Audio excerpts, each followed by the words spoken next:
আপনি রাস্তায় হাঁটছেন বানরের মূর্তি নিয়ে, বানরের সাথে আপনার কি সম্পর্ক? বানরের সাথে বাঙালি সংস্কৃতির কি সম্পর্ক? আমরা কি বানর থেকে আসছি? তাহলে বানরের মূর্তি আমি হাঁটে নিয়ে হাঁটবো কেন? বানর থেকে আসছে কারা? ওই যে শনিবারে যারা মাছ ধরতে নিষেধ করা হয়েছিল তারপরে মাছ ধরেছে, আল্লাহ পাক বলছেন ওদেরকে বানর বানিয়ে দিয়েছে। জানেন না এটা? একটা প্রজন্মকে আল্লাহ বানর বানিয়ে দিয়েছিলেন, কোরআনে দলিল আছে। আমরা কি সেই প্রজন্ম? তাহলে বানরের মূর্তি নিয়ে রাস্তায় হাঁটবো কেন? কেন আপনি পেঁচার সাথে আপনার কি সম্পর্ক? পেঁচা কি আমার ভাগ্যের প্রতীক? পেঁচা অমঙ্গলের লক্ষণ? এগুলো কি শুরু করেছি আমরা? না আমরা মুসলমান হতে পেরেছি ঠিক মতো, না বাঙালি হতে পেরেছি ঠিক মতো। ঢাক, ঢোল, ডুগি, তবলা কি শুরু করেছেন আপনারা? আসলে আসলে বাঙালি সংস্কৃতি বলতে কি বোঝাচ্ছেন? এত বাঙালি বাঙালি করে চিৎকার করেন, তাহলে আপনি এগুলো করছেন কেন?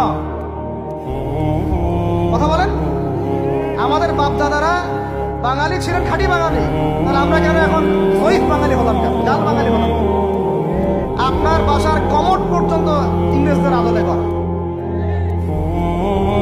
সবকিছুই খাবার অভ্যাস, খাদ্যাভ্যাস আপনি পিৎজা বার্গার ছাড়া খেতেই পারেন, খাদ্যাভ্যাস ইংরেজদের।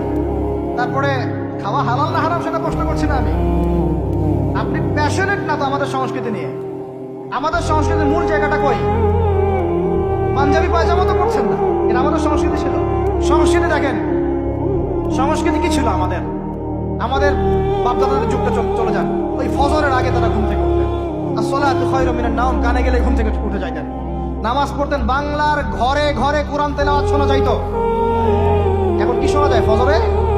ফজরে পুরা ঘুম।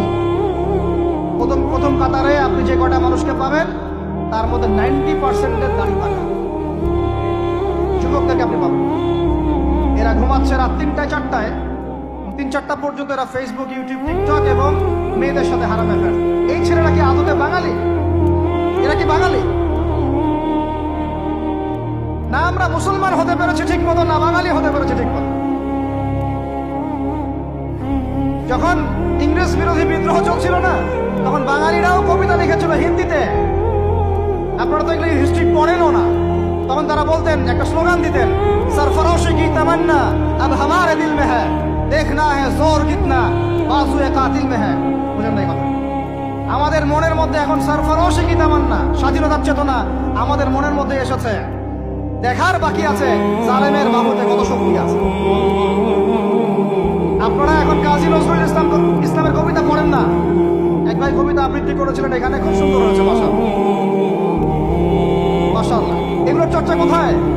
সংস্কৃতি নিয়ে যে আমরা এত বড়াই করি, বলেন বাঙালির সংস্কৃতির চর্চা কোথায়? কাজী নজরুল ইসলামের কবিতা আমরা আমাদের পাঠ্যপুস্তকে পড়েছি।